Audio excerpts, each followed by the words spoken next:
So let's get started. Thank you so much for joining us. My name is Elizabeth Aloni, and I'm with Schneps Media. Schneps Media is the largest media outlet local in New York City and metro area. We have over 75 newspapers, magazines, websites, webinars, podcasts, and events throughout Queens, Brooklyn, the Bronx, Manhattan, Westchester, Long Island, and Philadelphia.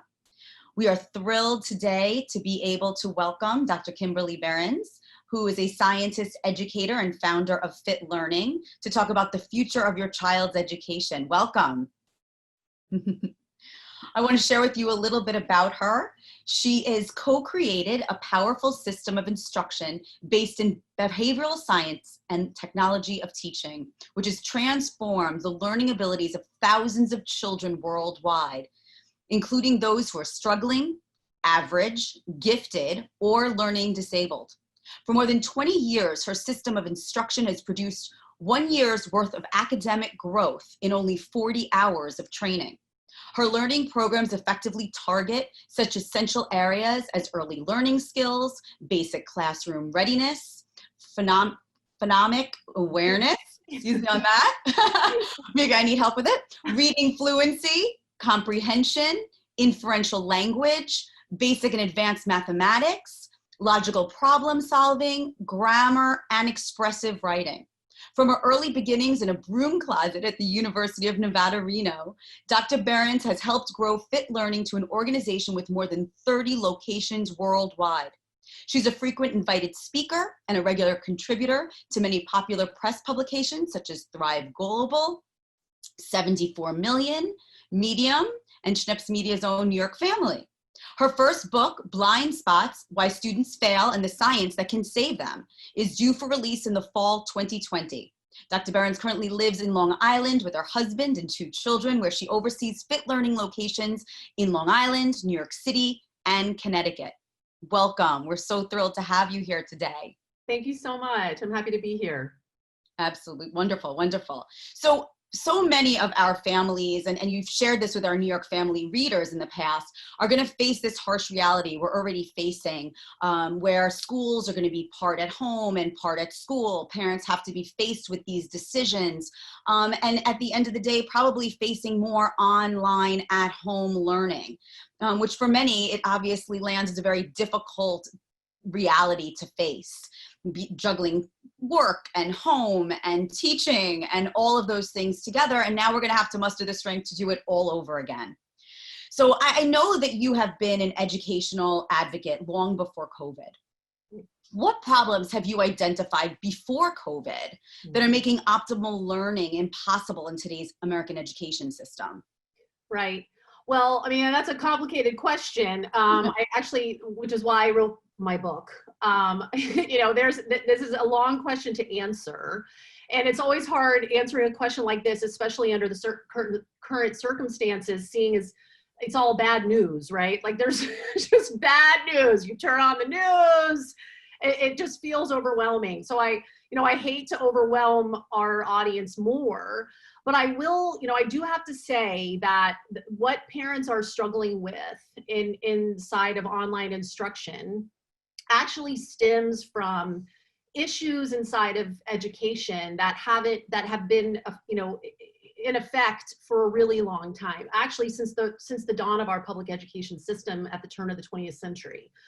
So, the way schools are designed and have always been designed are actually widely, those practices are widely ineffective. And you can find, statistics on this on my website at drkimberlyberens.com.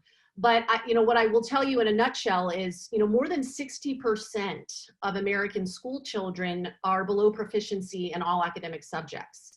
And that statistic tragically increases for children of color and those living in poverty. And this has been the case for as long as we've been doing, broad scale evaluations of our outcomes. The first study was actually done in 1948.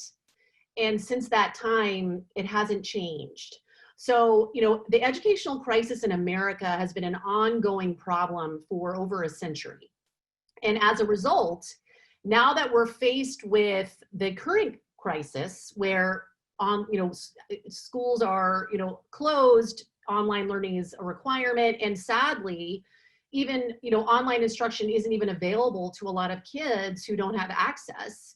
So kids are largely being expected to function independently, to be quite honest. I mean, I know my son, an example is, at the end of the spring last year, in the Locust Valley School District in Long Island, there was no online instruction. He was basically given assignments and was just required to complete his assignments.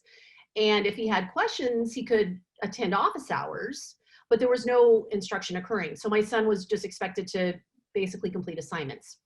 So that being said, the requirement for independence in academics is that children have mastery of core foundational skills. And mastery of core foundational skills requires repeated reinforced practice to what we call in behavioral science, fluency. And people know the term fluency in the vernacular. When you think of someone who's fluent in a foreign language, right? They can speak without thinking, right? They can go switch back and forth between French and English, and there's no thought process, there's no delay, it's automatic, effortless, kind of fluid types of behavior. Well, that same, fluency is actually a technical term in learning science or behavioral science that describes a level of mastery that results in three things. Number one, neurological permanence. So when you think of a skill that's a habit, right? When you think of habits like biting your fingernails, or doing something that most people think of habits as a negative thing. But actually any skill or any behavior can become a habit if it's practiced enough and if it receives enough reinforcement. Because as behavior is occurring and as that behavior is reinforced, that is what also produces kind of neurological changes on the part of the learner or the student. And so when that behavior is practiced enough to the point that it becomes neurologically permanent, then that's when a skill doesn't go away. So that's one of the benefits of producing mastery or fluency of skills. Another is attention span. And this is really important because, I'll tell you, over 20% of school children actually have an 10% of school children have an ADD diagnosis, 20% have a general learning disability diagnosis. But there's a rampant increase in kids receiving these diagnoses. But what we know in behavioral science is that attention span is a byproduct of effective training and mastery of skills. So when children have the opportunity to repeatedly practice skills to fluency, they actually experience a transformation in attention span. So attention span is another byproduct of effective training and mastery. And then the third is the ability to use skills for doing something more complicated or to perform independently. So what we know in behavioral science, and I want to be clear that schools are not based on our science at all. They never have been, and they actually have adamantly kind of refused to implement practices from our science for decades. And this goes back to the 1960s. When the biggest federally funded study in education ever happened, was ever conducted, it was called Project Follow Through. And behaviorally based instruction outperformed all other methods by multiple standard deviations on academic achievement tests. But that study was ignored and the findings suppressed. And it's now 2020, and we're still facing a majority of children who aren't proficient in academic skills. Wait a second. So you just said that the science proved particular methodology in teaching children was what was effective, right? But that it wasn't implemented. Is there a reason? I mean, I think we're facing some of that right now where you're seeing people fighting science. Yes. It kind of sounds familiar. It does sound familiar. So I will tell you, and again, this is in my book, but education exists as what I call, or what you can call an ideological institution. And so I don't want to use a huge scary word, but ideological institutions are institutions based on belief systems rather than scientific systems. So when you think of ideological institutions, obviously organized religion is the first one, but education is actually also one, and so is our political system. So those are ideological systems, which are based on opinions and belief systems. Now, if you think of scientific, or what I like to call pragmatic institutions, so pragmatic institutions are those that evolve over time through the process of science, where through the scientific method, effective strategies or, interventions or practices are identified scientifically, and ineffective ones are also identified. And through the process of science, ineffective practices are discarded and more effective practices are adopted, and it continually evolves over time. So if you think of institutions like medicine, agriculture, engineering, astrophysicists, astrophysics, any number of institutions in our society where you can actually point to unbelievable advances, right? Technological advances. I mean, think about the lifespan of the human species has dramatically been increased. Why? Because of medical science. So pragmatic or scientific institutions are those that evolve based on science, on the scientific method. Ideological institutions tend not to evolve because they're based on beliefs. And so what I will say is belief is always going to be a part of our society. I mean, there's nothing wrong with belief. I mean, religion is hugely important to a lot of people. But when you're talking about an area of human life where being effective is very important, then ideology gets you into a lot of trouble. Because when institutions are based on belief systems, then there's no way to counter that, because it's all about, there's no amount of evidence that changes people's perspectives when it comes from belief. But when you are coming from science or from a pragmatic perspective where being effective is your primary goal, producing an outcome, like in medicine, saving more people's lives, increasing the lifespan, identifying a vaccine for coronavirus, like, hello, being effective really matters. And so when being effective matters, it's science that leads us to that, to discover what's effective. But unfortunately, because of how the public schools, our educational system has evolved, and it's not just public schools, this is also the case in private schools, our educational system evolved as an ideological institution, meaning it evolved as an institution based on beliefs about what should be taught and beliefs about how it should be taught. And it has maintained it in that manner for over a century. So that's why, my science, behavioral science, really didn't begin to evolve until the 1930s, which was after the turn of the 20th century when schools started to be developed. So my science didn't even exist when public schools were being created, which is one problem. But the other problem was that by the time our science, had made all these discoveries about how humans actually learn and how the learning environment plays a more critical role than anything else and how kids master skills, it was almost too late, because that ideological institution had been established and has since become intractable. Meaning, teachers unfortunately aren't trained in the science of human learning. They're trained in theories and beliefs about, ethics and self-esteem and various theories about how children learn to read, and various theories about, theories are what guide colleges of education and their training of teachers. Imagine if engineers were trained in beliefs about how bridges work, right? Like if it was just a bunch of theories presented to engineers about how to build and construct a bridge, and then after they're presented with a bunch of those theories, they go off and they're expected to design a bridge. Well, would we be surprised when a majority of those bridges failed? We wouldn't be surprised. And that's why engineers aren't trained that way, because I definitely don't want to drive across a bridge that an engineer who's been trained in a theory about bridges has built. I want to drive across a bridge that an engineer trained in physics has built. So sadly, that's never been the case in education. And to be quite honest, because it's such a belief-based system, the resistance to behavioral science has been extreme. And there's actually many papers and books that have been written on the tragedy that was Project Follow Through, where there was an active suppression of scientific findings around effective instruction that has since, it's still the case. I think this would actually make people feel somewhat better about the situation, because from what you're saying, we can look at what we're seeing with COVID having to teach at home, the attention span issue, the issue around self-directed learning, Right. that we're really butting up against, that we're really seeing is really not a function of online learning, No. but rather it's a problem that's already been there and it's uncovered that.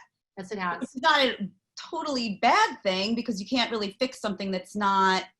Look, I always say, I mean, we know that knowledge is power and ignorance is bliss in a lot of ways. I mean, a lot of ways when you don't know what the problem, I mean, that's why my book is called Blind Spots.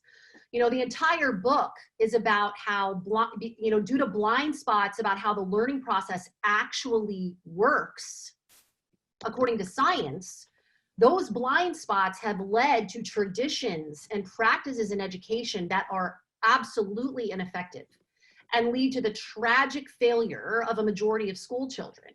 But if you understand first of all, how the learning process actually works and what traditions and practices are in which dominate education, which are in complete contradiction to what we know about learning as a science, then that actually gives you power, that empowers you, because here's the current state of affairs.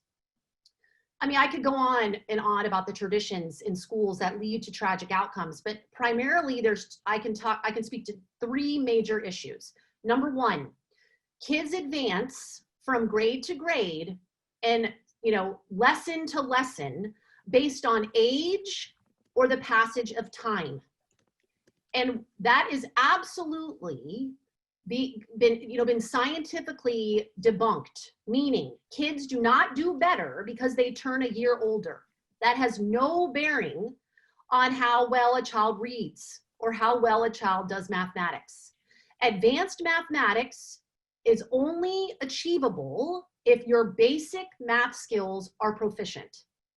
And reading is, you know, high-level reading skills are only achievable if your core reading skills are proficient and fluent. So rather than children being passed along because they turn a year older and they're expected to perform higher level skills, that's ridiculous, which is why, and this is again on my website and in my book, you know, kids in the United States, a smaller percentage of 12th graders perform as proficient as compared to 8th and 4th graders. What that means is the longer the amount of time American students spend in our school system, the less proficient they become. Why? Because kids are pushed ahead regardless of whether or not they've mastered skills, and they're expected to perform as if they have. And what happens when they're pushed ahead? Well, they're given mythological learning disability diagnoses, or they're told that they have a poor work ethic, or they're just not good at this, or they have attention deficit disorder. There's mythologies that have been created to explain away the fact that the way school is designed based on grade levels, based on age, is ineffective. And the data on this are clear. And this has been the case for 80 years. And I'm not making this up. I mean, you can look this up. Like a smaller percentage of 12th graders scores proficient than 8th graders, and a smaller percentage of 8th graders scores proficient than 4th graders. What that means is, as kids move up the grade levels, they are less able to perform well because they haven't mastered the skills required to do so. Which is why, as parents now on the front lines, watching your kids try to perform a word problem or an algebra problem, and guess what your kids are doing? Counting on their fingers. Well, if your kids are counting on their fingers, they're not fluent in basic math facts. And kids cannot move up to advanced mathematics without proficiency or fluency in core mathematics. Kids cannot read with understanding and engage in inferencing and critical thinking if they're still struggling to decode words. This is a fact that schools ignore and unfortunately don't understand. And so as a result, kids who are as improficient as they were at the beginning of the year, at the end of the year, and they move on to the next grade level, how does that make any sense? A child who can't add in first grade isn't going to be able to add magically in second grade because suddenly they turned 7. you know, academic, and this isn't just an educational system problem. This is modern psychology, because developmental psychology has had a huge influence on how our schools are designed. And this happened again at the turn of the century, of the 20th century. But because of the influence of developmental psychology, there is a fundamental belief that kids acquire academic skills in the same manner in which they physically grow. So they get taller, right? Like, our physical development does follow a progression that is linked to our chronological age. But academic skills are not acquired based on genetics. They are acquired based on training. They're acquired based on instruction. Reading and mathematics are human inventions. They're not genetic. And there is a grand misunderstanding in the public that has been promulgated by modern psychology and education that these are things that kids are born with, that develop over time as our brains unfold as we grow. It's incorrect. Reading is learned via instruction. It's not passed down via inheritance, via genetics. So if a child isn't reading well in first grade, turning 7 and moving to second grade isn't going to magically help them read well. What's going to help them read well is effective instruction and repeated reinforced practice to mastery of essential reading skills, like phonics, like sounding out words according to phonetic rules, which the word you were trying to say was phonemic awareness. Thank you. You're welcome. So there's the blind spots that parents have about how this goes, and not to no one's fault, no parent's fault, is that this is what's been sold to you. You've been sold this by modern psychology, by the educational establishment, as if a child grows taller, that means they're going to be better at math. It's absurd. We would never expect a child, now sure, a kid's going to get better at sports if they're faster and stronger and taller. Great. But just getting taller doesn't make you better at basketball. What makes you better at basketball is drill and practice on the components of basketball. That's how we learn everything. Academic skills, sports, musical instruments, all of that is learned based on effective instruction and repeated reinforced practice to fluency. And this is absolutely misunderstood. So now parents are faced with watching their kids in a classroom situation where they don't have the component skills required to independently complete assignments or understand the lesson that's being presented. So grade level advancement is a tragedy in education, because kids don't learn according to age and arbitrary timelines. They learn based on repeated reinforced practice of skills to master. So that would be what science tells us about how children should be educated. Can you kind of give that as a, what do you know from science? So it's this reinforcement of skills. Yes. So I will tell you, fundamentally, as human beings, and again, this doesn't just apply to humans. Human beings are more complicated because of our language ability, but this applies to all mammals. We learn through the repeated reinforcement of our behavior. So as our behavior occurs and comes into contact with reinforcing consequences in the environment, that's what increases the strength of our behavior. So we are a product of the consequences of our behavior. We're wired that way. Imagine it makes sense. Like, when we contact something in our environment that functions as a reinforcer, that's what makes it more likely we will behave that way again. And the reverse is also true, which is why you touch a hot stove and you pull your hand away. Well, guess what? You're probably not going to do that again. So we also learn from punishing consequences. So consequences in the environment are actually what shape and strengthen behavioral repertoires. And I know that sounds really simple, but there is now 80 years of science that suggests that that is how we learn. So number one, we learn via reinforcement of our behavior. Number two, we cannot learn complex repertoires unless the components of those repertoires are first learned and mastered. And this is something called shaping. And shaping is a principle of behavioral science, meaning we must first engage in an approximation to a complicated skill, and have that component or approximation of the complicated skill practiced and reinforced before we can advance up to a higher level skill. So for instance, reading. Let's just use a very basic example. I'm here's my book.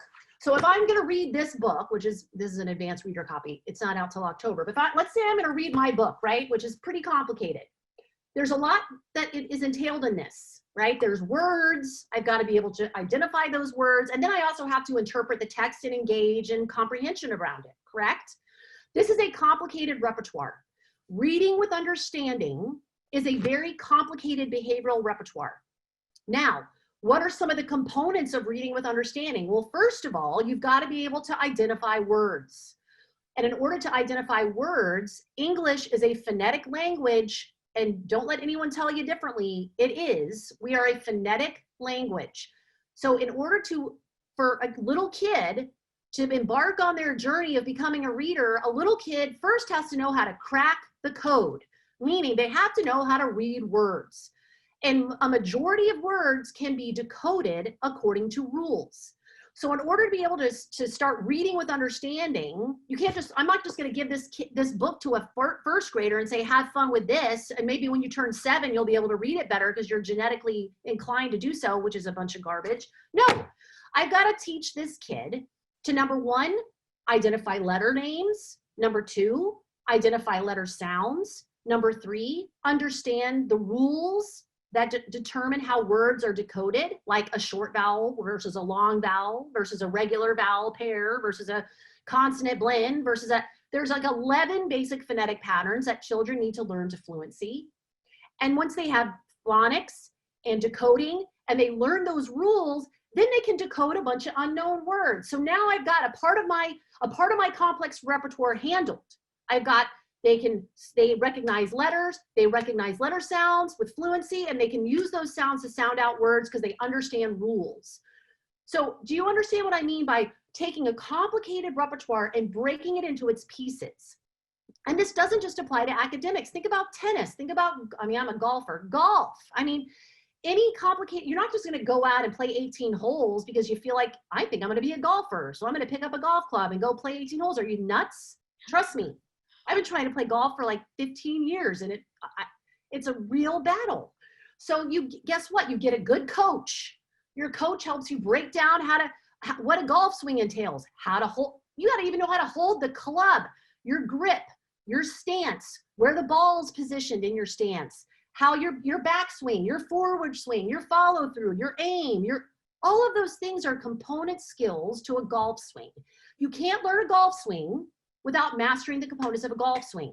And you can't learn to read a complicated book without the components of reading. It makes no sense, even from a common sense perspective. But so what somehow, do we do? What do we do as parents? I mean, how do we, I appreciate what you're saying. It makes total sense. Yes. And I think, it's funny because my son is like, oh, I'm not going to be tall. How am I going to be in the NBA? I'm like, how about learning basketball first? Yeah, I get what you're saying, and we get it in so many other ways. But how can parents advocate? Yes. And also, now that we have an opportunity, and really we can look at it as a positive opportunity to be more involved in our children's, because we have to be, how can we make that jump? How can we help make that change both within our homes and at school? Because look, a lot of us are working too and can't be there with our kids. Okay, first and foremost, what parents need to understand is that learning doesn't happen via a process like osmosis. So even though I'm sitting here talking to this group of viewers, this group of viewers has a long history of listening to lectures, and as a result have most likely learned to behave with respect to what I'm saying.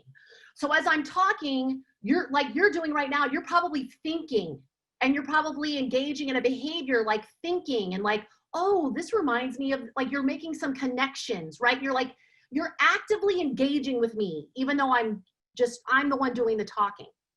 Kids haven't, maybe high school kids, if you're lucky, have, but kids can't do that. So when you're watching your child in an online class, if the teacher's doing what I'm doing, which is blah, blah, blah, blah, blah, blah, blah, blah, blah, like think about the Charlie Brown. I love Charlie Brown. Charlie Brown and the wah, wah, wah, wah, right? That's basically what your kids are hearing when your teacher is doing all the talking. And then one student gets the chance to raise their hand and answer a question. That's the second most tragic practice in education is the tradition of hand raising, because that is a clear indication that the educational establishment has no understanding of how learning actually occurs. Because for learning to happen, kids must behave with respect to the subject matter and have that behavior reinforced. So for instance, I'm going to give you two, and this is what I want parents to learn to look for in their online classes and then demand better. So for instance, let's pretend you're a student. I'm going to teach you about vowels in two ways. First, I'm going to teach you about vowels like a traditional educator would. Okay, get ready. Here we go. All right, so today we're going to talk about vowels. Vowels are very special letters, and they play a very special role in words. So we really love vowels. So we're going to learn about vowels today, and there's 5 of them. There are 5 vowels, girls and boys, 5 vowels. There are 5 vowels. So the 5 vowels we're going to learn about today are A, E, I, O, and U. There are 5 vowels, A, E, I, O, and U. Okay, so now, so who can tell me what the 5 vowels are? Okay, I'm going to end there, because then if you're lucky, a student who actually cares raises their hand. Otherwise, the rest of the class is picking their noses and whatever they're doing in their living room or wherever they're doing the class. Okay, so that's traditional. Now, this is effective. All right, are you ready? We're talking about vowels today. What are we talking about? Answer me, go. Say it back to me. Vowels. Vowels. Awesome job. So what are we talking about? What'd you say? I didn't hear what that was. What are we talking about? Vowels. Awesome job. There are 5 vowels. How many vowels? 5. Great. So are there 4 vowels? Yes or no? No. Are there 3 vowels? 5. Great. No. Oh, yeah, really good. So are there 5 vowels? Yes, there are 5 vowels. Awesome job. So your vowels are A, E, I, O, U. What are your vowels? Say it back to me. A, E, I, O, U. Amazing. Awesome job. So A, E, I, O, and U are called? Vowels. There you go. That's effective instruction, because the entire class answered every question and had the opportunity to receive feedback from the teacher. Now, let's say one of the kids— And it's fun. And it's fun. Your kid's not falling asleep at the wheel. They're not, you know, when you're doing that, number one, you're training attention, because you have to attend. It's engaging, it's fun, and you're not falling asleep. And that form of instruction, which is called direct instruction, is a component of the technology of teaching, which I use at Fit Learning. That has been empirically validated as the most effective method of instruction since the 1960s. This was part of this project follow-through study I mentioned.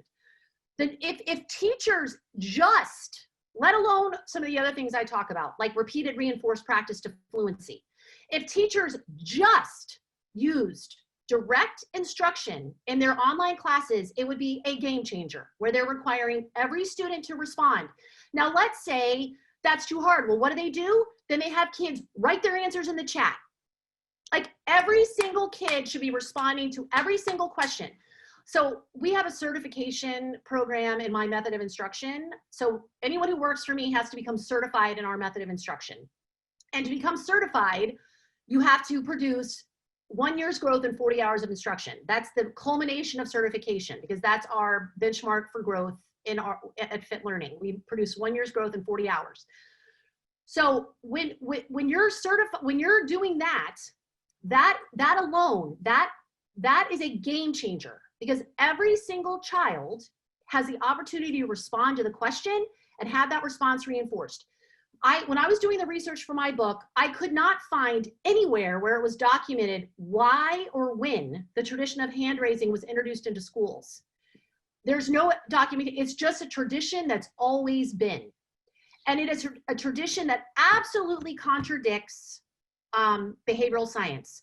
Oh, and sorry, I went off task really quick before you asked me your other question. My point is, in my certification process, my certified learning coaches provide 20 learning opportunities per minute. And this happens because I mean, I'm only virtual right now. All of our learning laboratories, which we call them, their learning centers, are closed. We do all online instruction. And to be quite honest, we have always provided online instruction for kids who can't access a Fit Learning location. And we have always produced 1 year's growth in 40 hours, even if it's an online learning situation. Why?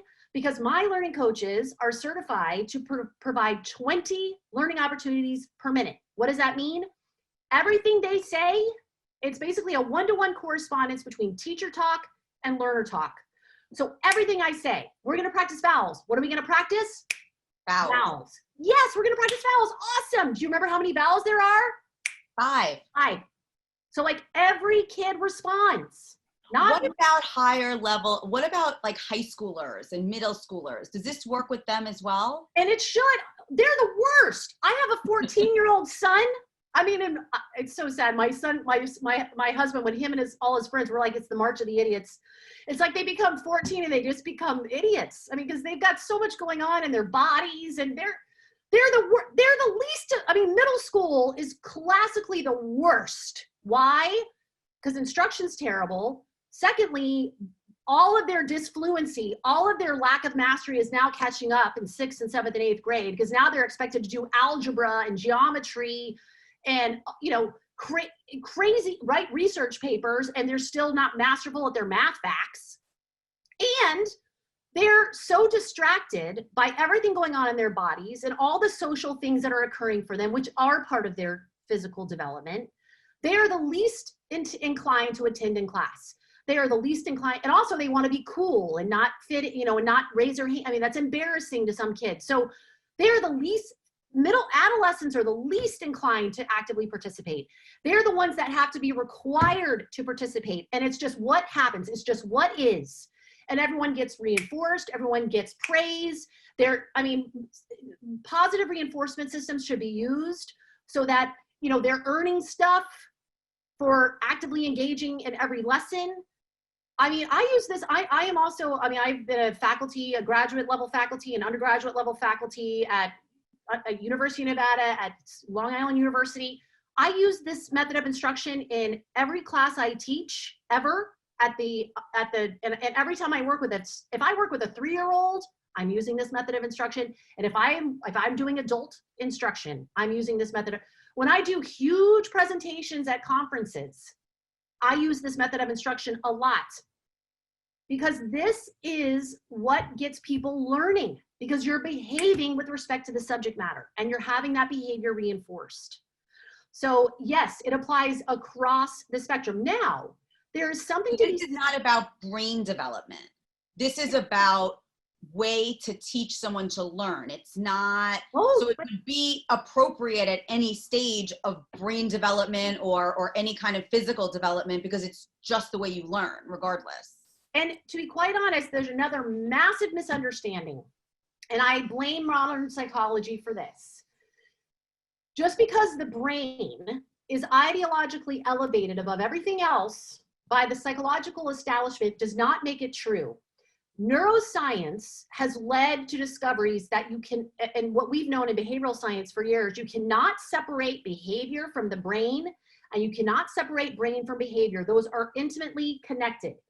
So as you're behaving and having that behavior reinforced, neurological changes are also happening. So this kind of and there is a ton of neuroscience research to support what I'm saying. So this type of active participation with reinforcement is what produces neurological pathways. That's how you produce that stuff. You don't get a new neurological pathway by sitting and staring at a screen. You get it by behaving and having that behavior reinforced. So that it's not about, this is what produces brain development. And there's a ton of studies that support. Now, I don't look at the neurological level because I don't have access to that. I don't need to stick electrodes on learners' brains to know if they're learning, because I measure behavior and I measure fluency. And that is those are measures of those neurological changes that are also occurring. Behavior matters. Even though, yes, sorry, go ahead. No, go ahead. Even though the educational establishment wants to suggest that it's something that's happening inside of us that's the most important thing.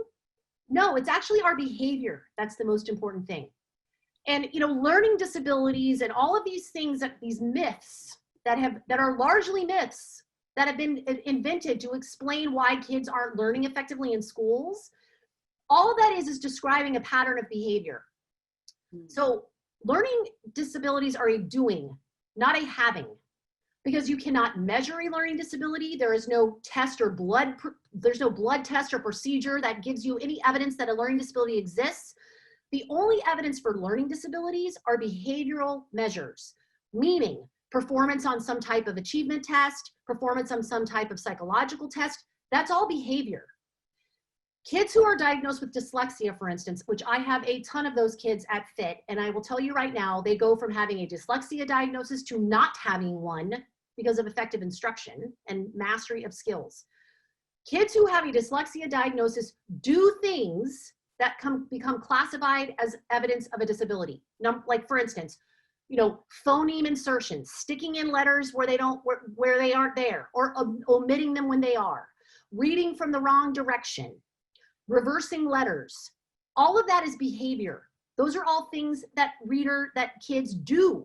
It's not something they have inside of them. It's something they're doing. And they do those things because of inadequate training. Guess what? All early readers, and I have worked with thousands of children in my over 20-year career, thousands. All early readers, because I work with 3 to 5-year-old kids, I am responsible for teaching a lot of kids to read from nothing, who've never learned to read. All early readers do those things. All early readers overlook letters that are there when, that are there that they don't read, or add letters that aren't there, that shouldn't be there. They all reverse their letters sometimes. They all read from the wrong direction sometimes. That's what we all do when we're learning a new skill and it's not masterful. Think about all the things think about anyone who's watching this. Think about, and this is what drives me insane. Think about like anything you learn to do that you've never done before. Like for me, I'm gonna keep using golf because that was my thing as an adult that I kind of tried to master, right? And I'm breaking 100, not that anyone would know this, but I'm not masterful, but hey, I've gotten better. When I first started playing golf, I felt absolutely disabled. Absolutely disabled. I didn't know how to hold that golf club. My swing looked ridiculous. I kept hitting the ground or not hitting the ground and like spinning around because I couldn't hit the ball. I looked like a moron. And I didn't have something wrong with my brain. I hadn't learned a behavioral repertoire well. I didn't have effective coaching and I hadn't had effective practice. That is how kids who don't read well feel every day. And it's not because there's something wrong with their brains, and it's not something because they have something inside of them that's disabled. It's that their behavioral repertoire is weak and not strengthened to mastery. And strengthening a behavioral repertoire to mastery requires effective instruction and reinforced practice. So how can we help our children? Can you give us 3 tips as a parent that we can help our children have greater educational success, whether that's going to be at school or at home online learning? So number 1, if your kids are getting online classes, I want you to watch your kids in those classes. I actually just wrote an article about this for Thrive Global and for Psych Today. And you can find your listeners or your viewers can go on my website. All of my popular press, everything I've written is on that website. And there's a ton on there too if people want to read about this. Say the name of your website again. We will send it out, but say it again now. So www.drKimberlyBerens.com. So it's just my name. Great. So I've written articles about this, but I want parents to watch their kids in a class. And I want you to count the number of opportunities your child has to engage or behave with respect to the lesson being instructed. And remember what I said, 20 learning opportunities a minute. That's ideal for producing dramatic growth. That like we produce a year's growth in 40 hours because of that. So our learners, at FIT, and we're not the only organization. I mean, unfortunately, they're few and far between, but there are organizations informed by behavioral science that do this well. If you're watching your child in an online class and they are sitting there completely unengaged, not attending, fidgeting, staring into space, messing with stuff, which I promise you they are. I have observed hundreds of classrooms in my career, and that's what happens. I want you to look at that and immediately say to yourself, this is what's wrong. Now, this is one of the major things that's wrong. So what I would do if I were you is I would contact your child's teacher and say, I am requesting that you explore direct instruction, of which there are many resources online that teachers can explore to understand how to do this with their kids in their classrooms. Be like, I want my child engaging in active participation in class and I am requesting that you begin to use direct instruction. This is a researched approach that goes back to the 60s, for crying out loud. And if your teacher won't change and adopt that strategy, well, then I recommend you not accept what your schools are offering if you have the flexibility to make a choice. Because schools are only going to change when parents start demanding they do so, because parents have the knowledge about what effective instruction actually entails. And effective instruction entails, number one, that children are given the opportunity to actively respond and have that response reinforced in lessons. That's number one. Number two, your children need the opportunity to master basic skills.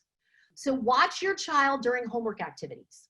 If your child is still counting on their fingers when they're doing their math assignment, they need fluency building in basic math facts. We train kids at Fit Learning to complete 50 math facts a minute, almost one a second. Those are like sight words. So when kids have the opportunity to have repeated reinforced practice of skills to fluency, they become automatic and effortless. So then you have children, which is why we move kids, our most recent, and these data are also in my book, we move kids 40 percentile ranks in 40 hours of instruction on a standard academic achievement measure of advanced mathematics and problem solving. And those kids never received training in advanced math and problem solving. In those 40 hours, they received fluency building in basic computation, numeracy, and basic fraction skills. And because of that fluency in those basic math skills, they are able to independently perform extremely complicated math skills because their fluent foundation is in place. So I want you to watch your kids, and if they're struggling to decode words, if they're counting on their fingers, if they're still struggling to form letters and write well, if their writing seems labored, these are critically important issues. Your children need the opportunity to master skills, and that doesn't mean 3 opportunities to complete a math problem on a homework worksheet. It's absurd. That's not how we master anything. It takes hundreds and hundreds and hundreds of opportunities to practice skills to mastery. So you need to tell your teachers, my kid is still counting on their fingers and they're being expected to complete this multi-step math problem. I need you to give me some resources to build my child's math facts fluency. And there are organizations like Fit Learning that produce 40-hour gains that is an academic school year. And this is 3 hours a week, 4 hours a week. I mean, these are like 3 sessions a week. Kids are moving a year in 40 hours. That's what happens when you have science behind you. So don't be afraid if you can to outsource this stuff, because, there's a whole science devoted to this. It's not like easy for parents to just, oh, I can do this. No, I mean, I've got a PhD in this area and I've been doing this for 20 years. Like, parents can't be expected to just know how to fix these problems that schools have created. So I can imagine the emotional value of this too, because I think, just what you're saying about learning disabilities and children being assigned these disabilities, these words, what an emotional difference it could make for a child, that it's really just so basic that could make such a big difference in their competency and their self-esteem. I mean, really, I think it kind of ends up touching that piece. That's a really important point you're making. And this again goes back to the follow-through study, where in the follow-through study, it was shown that the behaviorally based methods of instruction not only dramatically outperformed the more progressive education or traditional education models by multiple standard deviations on achievement measures, but also dramatically outperformed them on measures of self-esteem. And self-esteem has become a notorious scapegoat for schools that excuse abysmal standardized test scores by saying we focus on the whole child and focus on self-esteem, as if self-esteem is somehow separate than academic competence. And these are findings we've also produced at Fit Learning for over 20 years, that self-esteem doesn't produce academic competency. It's the other way around. It's when you are highly competent, that is when you are perseverant, are willing to tackle new and more difficult things, when you know what you know and are going to be able to perform it whenever you need to. Being disfluent and unsure of yourself as a learner is like tripping over shoelaces all day. It's like wondering, am I going to be able to perform this today? Am I not? Am I not? I don't know. Do I know it? Do I not know it? Should I raise my hand? Should I not? That is what school districts produce. School districts produce kids who are not confident in their abilities because they don't have the opportunity to master skills, and they're not learning the lessons because they're not even participating in class. So academic competency, fluency produces self-esteem, not the other way around. It's not like, well, let me fix my kids' feelings about themselves and then they'll be a better student. No, making kids better students is what transforms their views of themselves, period. Love that. Schooling is about academic competency, and academic competency is what produces perseverant, vital, independent, successful, fearless kids. And you can't produce that by just focusing on making kids feel good about themselves. So how does it work? How does it work for a child who comes to Fit Learning? Can you give us just kind of like we call you, we go on your website, what happens? Yeah. So, I've been developing as a core skills assessment in every area for over 20 years since I started doing this, because, standardized tests and these psychological tests that neuropsychological tests that are given to kids for these learning disability things, give you no information about component skills. So just like I was talking about the complex reading repertoire, well, for 20 years, we've been doing applied science. I mean, Fit Learning, we do applied science. That's what we do. We practice science every single day.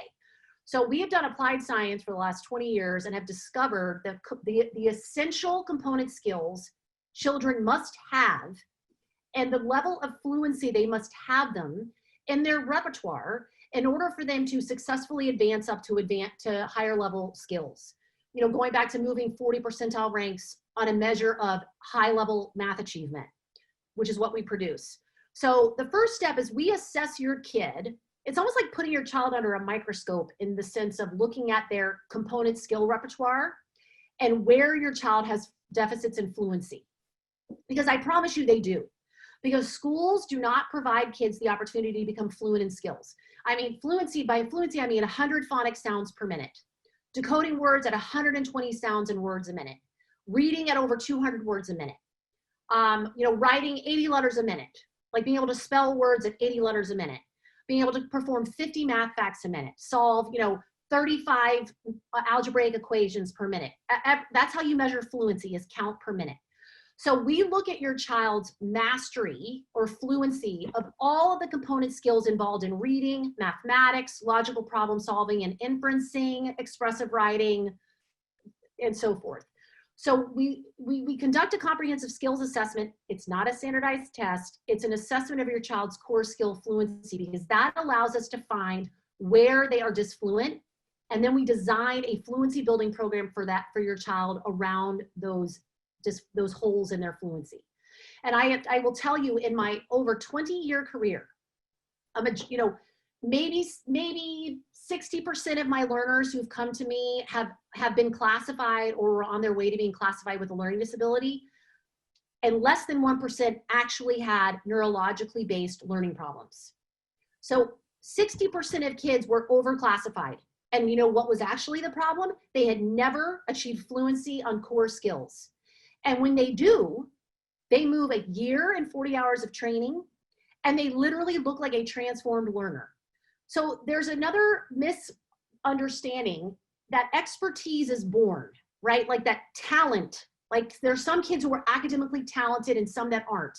No, there are some kids who, for whatever reason, have learning histories that have produced their academic expertise, but there are more often than not kids who don't have those learning histories. So Fit Learning is about producing experts in academic skills, and expertise is synonymous with fluency. And fluency is produced via effective instruction and repeated reinforced mastery of component skills. Repeated reinforced practice of component skills to mastery. So when we do a core comprehensive skills assessment, we can design a fluency building program for your child where they're moving to 50 math facts a minute, moving to 35 algebraic equations per minute, moving to 100 phonic sounds per minute, because we know how to design that kind of reinforced practice. And we measure everything as scientists. When So someone comes to you, do they say, my child needs help in math, or my child needs help in reading, or my child needs help in writing? yep, And then you look to address those core skills in that, yep, I guess, bucket, yep. that vertical. Yeah, so often, it depends. So sometimes parents come to us and they're like, help, Mike, everything's a struggle. And so when everything's a struggle, I always say, let's do a comprehensive skills assessment, and we look at reading, mathematics, and comprehension. And then if some parents come and say, reading with my child is a nightmare. Like, it is so hard. They are laboring through sentence by sentence. And, that's their priority. And so then we just run a reading assessment and we focus on reading. So really, parents definitely come to us with what they're struggling with. However, I do have plenty of parents that come and say, well, my child just doesn't understand what they read. They need comprehension. And I will always say, we will never address comprehension unless I have ruled out reading fluency as a problem. Because parents may not know that the reason your child can't understand what they're reading is because they are not reading fluency. They are laboring to read. So I will always build reading fluency, and more often than not, comprehension follows suit. But if it doesn't, then the comprehension gets addressed on its own, because that's a language issue. That's a higher level kind of language area that we know how to, again, there's components that we know how to build. So a lot of times I will guide a parent that thinks that they know what the classic is executive functioning skills. Like, my child has executive functioning. That's the big buzzword because of neuropsychology. Executive functioning is also behavior. It's organizational behavior. It's kids knowing where stuff's supposed to go, what to complete first, second, and third, how to sequence skills, how to sequence tasks. That's behavior. But I will tell you, more often than not, kids with executive functioning issues have core skills deficits, which is why everything feels like a mess, because they are sloppy, unmasterful kids. They haven't had the opportunity to have tight, precise, highly proficient repertoires. Executive functioning is a result of being effectively trained in a subject area, more often than not. So oftentimes I will advise parents, I know it seems like it's this, but I promise you there's underlying skills deficits that are really the problem. Where should parents go to find out about this program? Yeah, so you can go to fitlearning.com, www.fitlearning.com. So I oversee the whole tri-state region, which is Long Island, New York City, and Connecticut. But again, we have locations all over the place. So, and right now we're all on online instruction. So we're doing assessments online, we're doing sessions online. And this is the time, man, take control. Like, I have a very large number of kids who don't go to school at all. They actually do fit instead. And sometimes it's a temporary 6-month, let's fix this reading crisis, because they have no business doing these ridiculous homework assignments when they can't read, or doing these ridiculous math assignments when they can't add. And and it's causing psychological breakdowns, family breakdowns. I mean, school can be some of the most toxic and traumatizing environment for a child. Because imagine being required to exist for 7 hours a day, every day, in an environment where you cannot perform, where you don't understand, where you can't access praise and attention and positive feedback, where you can't complete it is a horribly toxic environment for a child sometimes. So we have a lot of kids who come to FIT exclusively. And now's the time, man. If you are unhappy with what your schools are offering, you can supplement an online homeschool program if you want with FIT, or just do FIT. I mean, we will produce, as I wrote in the piece that you guys are putting out in August in New York Family Magazine, I wrote that, this is the ideal time to turn a breakdown into a breakthrough. Because, rather than feeling powerless and helpless and accepting what is not working, it hasn't been working for years and is really not working now, you can actually say, enough is enough. I have had it. I want my child to have the best year of their life, which means positive reinforcement, active participation in lessons, effective learning of concepts, and repeated reinforced practice of skills to mastery, so that a year from now, they would be multiple years ahead of where they are at this moment. Imagine taking this COVID nightmare and having your kid return back to school a light years stronger student than they were before. And parents have these rights. You have the rights to have this happen for you. Wow, this is really Choose it.